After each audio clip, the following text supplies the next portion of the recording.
មកជើងទៅទេព្រោះគេលួចទៅបាត់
ចោលគ្មានអានឹកគិតពីរឿងបុណ្យបាប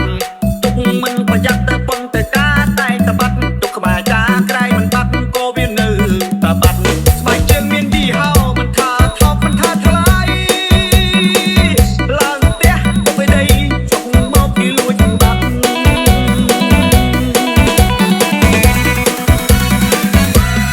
មានបុតតាការសែនខួបកណើតបុនជុំផុតខ្នាតងំគ្នាទៅវត្តបុនចូលឆ្នាំទៅតែវត្តយ៉ាងស្រុកឆ្ងាយចិត្តសបាយចិត្តគ្រប់គ្នាអាឡែងតែសបាយបុនងំគ្នាឡើងវិហារចុះមកជើងទៅទេព្រោះគេលួចទៅបាត់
Welcome to Private Team Feet GG Team.